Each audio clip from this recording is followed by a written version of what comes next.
Hey guys, welcome back to the channel. I guess it's about time that we start working on the Chevelle. You can see it's a beautiful day out there.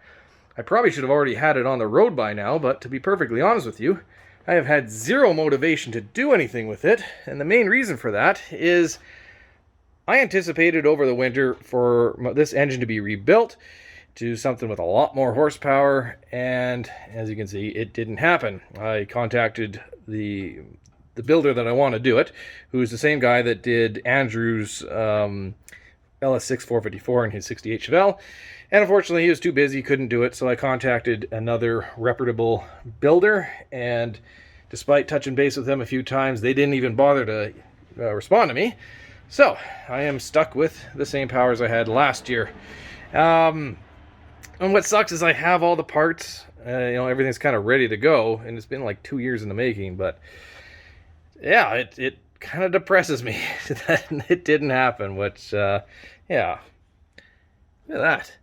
Look at my battery tray. It is quite rusted out, so I'm going to have to pull that out and paint it up. But anyways, in anticipation for the engine build, I pulled out the transmission, thinking, let's deal with the clutch, because I have that very stiff clutch pedal, and I'm thinking, hey, let's get my RXT 1200 rebuilt by McLeod to the 1000 horsepower spec. So, send it down, they sent it back up, and when it came back, I was like, this looks exactly the same. So I contacted McLeod, and they said, inside of your pressure plate, if it has letters, like so, then it is the HD 1200 horsepower pressure plate, and I was like, okay, it's wrong. So they sent me up a new pressure plate, and it came exactly the same, had the same letters on it. So I was like, dude, what's going on here? So they looked into it and checked things out, and they're like, okay, our mistake. This pressure plate is for the 1000 horsepower version, and the 1200 HD version would have different symbols on it. I can't remember what it has, but it's different. I was like, okay. Doesn't make any sense because, like, this is the RXT 1200, right? Not so fast. When I bought my clutch, I asked for an RXT 1200, and I guess I probably asked for part number 6921-07, which is the 1000 horsepower version. So all this time, I have had a 1000 horsepower version clutch, not the RXT 1200 like I thought, which means when this goes back together in the car, my clutch pedal should be exactly as it was and just as stiff as it ever has been, unless for some reason the old pressure plate had some sort of fault to it. So I don't know. But again, very disappointed that I spent well over $1,200 or so getting this rebuilt for nothing. Which brings me to a tip. If you live in Canada, do not send, don't bother getting McLeod to rebuild it. It's just, you get murdered on the shipping and handling. If you're in the States, it actually is a pretty viable option. I think I would do that if I was in the States, but never again from Canada. Don't do it. Furthermore, when McLeod sent me the replacement, the warranty replacement, because according to them they messed up, FedEx is trying to charge me customs fees for something that I've already paid for. So I'm in a battle with them. Like, are you kidding me? So I'm really getting hosed on this one. So even though that is a huge kick in the nuts, I can either keep crying about it or get to work and get this thing back on the road. I took the opportunity to do some massaging of the metal right here, because when I built my transmission tunnel for the T56 transmission, I had all this welded in with the transmission in place, so I could never get to these edges to, fill the gaps or do anything with them. So I hammered in the metal to make it nice and tight with between the original metal and the tunnel. So that's a nice small gap right there. So I can now put some seam sealer in here, and then maybe a coat of paint, and this will all be nice and watertight. And I gotta say, I'm still pretty impressed that I actually made this without any kind of crazy tools or anything. Also, the having a reflective material right here actually helps quite a bit, and so does this stuff right here. This is I can't remember which product this is, but you can see just a few patches of the reflection material above the headers. I ran this with no carpet or anything on the floors, and without it, it was hot, like really hot. And I put these on, and what a difference that made. So, little tip of the day, I guess. Before I put my flywheel back on, I am going to chase all the threads of these bolt holes, because I do use blue Loctite just to ensure that these bolts don't come out. While I was down here, I noticed that my brake rotors were a little bit worn out, so maybe I should change those before the season starts. Fortunately, I do have another set to put on, so that shouldn't be too bad.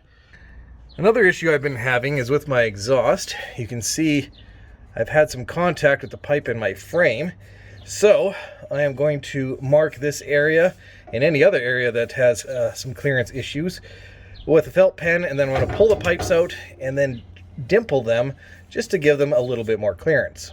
For seam sealer, I bought the good stuff, the Fuser 803 DTM. You can put it direct to metal, so I can put this on and then I can paint afterward.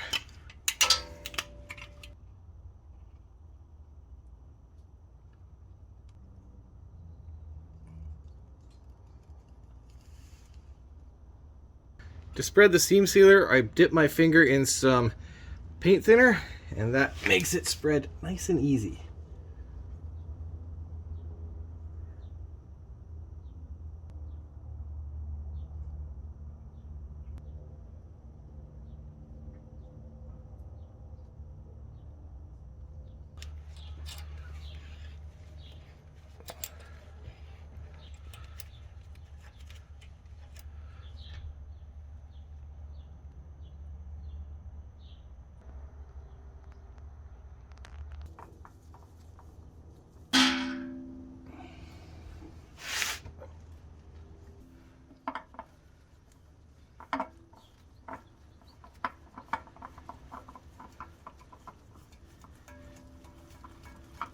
So I pulled off the clutch to get to the flywheel because obviously I need to get to the bolts to install it. Plus, look how dirty it is. That needs to be cleaned. But I noticed McLeod Loctited these bolts, which secure the retainer plate onto the flywheel. But why the hell would you Loctite it? Obviously I have to take it off, so now I have to chase the threads in here and clean these threads up. But man, what a waste of time. When I was cleaning up these threads, I noticed this one's all damaged and galled up and whatever. Like, those are trashed, and I don't know if this happened when I pulled the bolt out or what, but it was definitely not like this when I pulled it off the car and sent it down to McLeod, so that kind of sucks. I did talk to McLeod, and they said to run a tap through it and just to see if I can clean up the threads, and if it holds 35 foot-pounds of torque, then I should be good to go. So we'll try that out. This McLeod flywheel comes neutral balanced, but I have a 454 that's externally balanced, so I need to install this flywheel weight to get the balance correct. I am using the 5-inch wide weight right here, and you'll see on the flywheel there is an A position and a C position, and according to the instructions, I need to install it in the C position.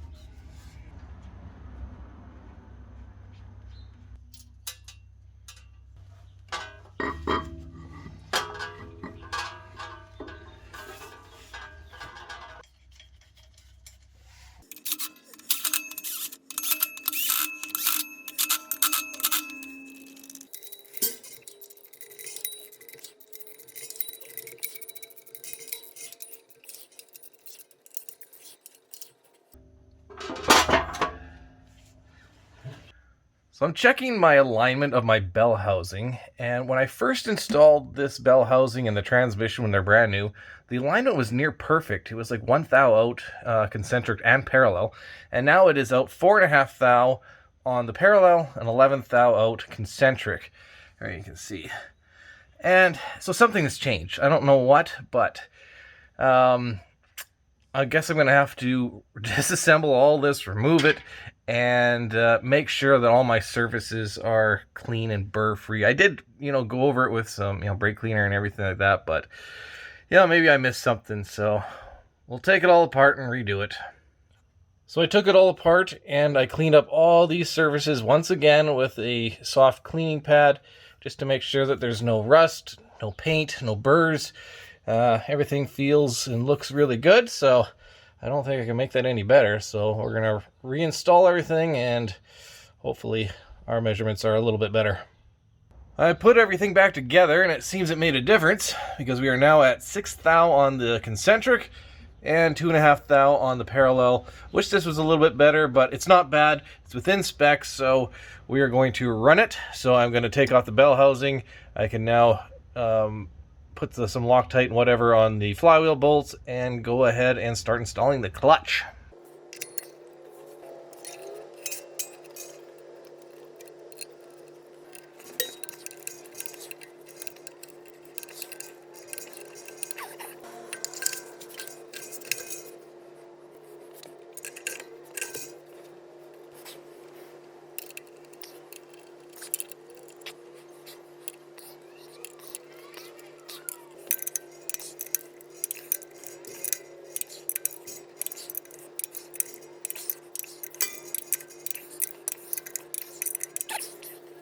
The next thing we need to do is measure for the gap between our pressure plate fingers and the release bearing. So we first need to get a measurement between the surface of our bell housing and the fingers of our pressure plate. To do that, you're going to put a straight edge across the surface of your bell housing, like so. You need to hold that on there pretty tight, make sure it doesn't move. You're going to take your caliper, I'll get it onto the tips of the fingers like that. Try to make sure it's nice and flat on your surface as well as square. That's important. And then bring that down. 3.339. And you're going to want to take several measurements of this because you want this to be right. 3.407, 3.41, 3.41 again. So it looks like our measurement is 3.41. So I was taking my measurement between my release bearing and the transmission, and I was wondering why that measurement was so large. It just didn't make any sense. Then I realized that the piston is actually a little bit outboard. You can see I can move that out and push that in. So what I need to do is pull off the release bearing, open up my bleeder screw, and then compress this piston all the way in, and that should give me my base setting and a much better measurement. So I have all the fluid out of the release bearing. You can see that the piston moves freely. It is now bottomed out. I redid the measurements using this level, just because it's a little bit easier to get around.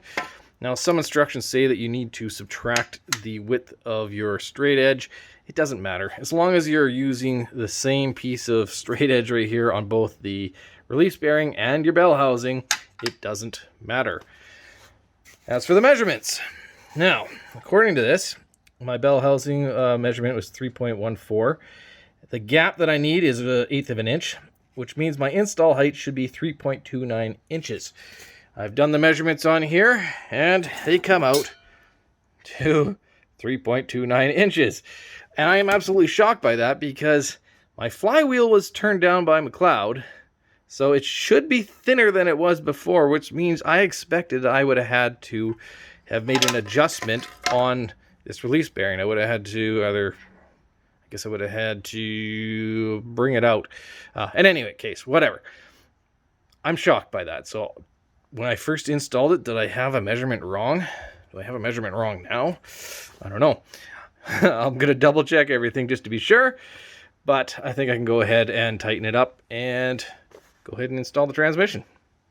Transmission is in, which is always a nightmare for me. I don't know what it is, but I am just awful at putting transmissions into the input shaft into the pilot bushing. Maybe it's because I have a twin disc clutch. I don't know, but it is awful. I always have to fight it. But I got it in. The cross member is in with all the bracing, all that's torqued down, so that's good. The tailpipes are done. I just need to put this side in, which requires me to lift the body because it won't go in otherwise. And then I can put the exhaust back together, then the drive shaft, attach a couple of lines, throw some oil and some fluid in it, bleed it, and I should be good to go. I think we're going to finish off the video here just to avoid it from being like a 35-minute video. I'll pick it up on the next one where we'll finish up the clutch, transmission, exhaust, the brakes, put some fluids in it, and then we'll get to go for a drive and hopefully have a little bit of fun. So like, subscribe. Thanks for watching.